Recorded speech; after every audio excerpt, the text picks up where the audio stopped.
Euh, ce qu'on écrit en physique en ce moment,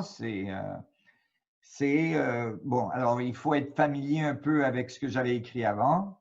Hein, j'avais trouvé, bon, initialement avec Dr. Rasher, on avait écrit des papiers sur la structure de l'espace, qui avait un tore, qui avait une torsion, mais qui était quantifié, c'est-à-dire qu'on a écrit des papiers dans la physique de plasma qui montraient que les plasmas interagissaient avec une structure de l'espace et qu'on ne pouvait pas avoir les équations de plasma qu'on a non linéaires sans avoir une structure de l'espace quantifiée et polarisée.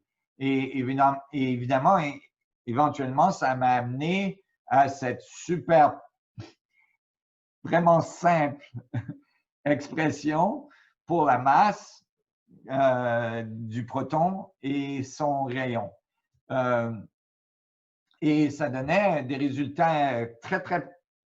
Et c'est pourquoi le proton, même, parce que le proton, c'est le centre de l'atome, c'est la masse de l'univers, c'est plus ou moins tous des protons. En général, la masse de l'univers est calculée qu'en protons parce que les électrons, c'est pas assez pour faire une différence.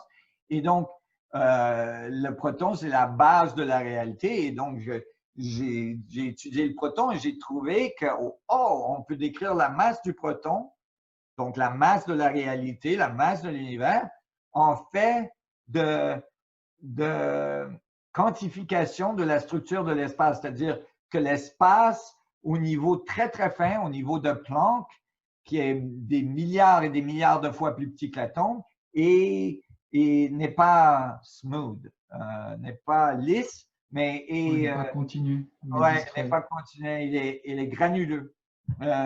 Et que ces grains, ces très petits grains de Planck, des oscillations de Planck, des grains électromagnétiques, quand ils sont ensemble, quand ils sont cohérents ensemble, et qu'ils créent une surface, cette surface, l'information qui passe à travers cette surface, c'est l'énergie qu'on décrit comme la masse.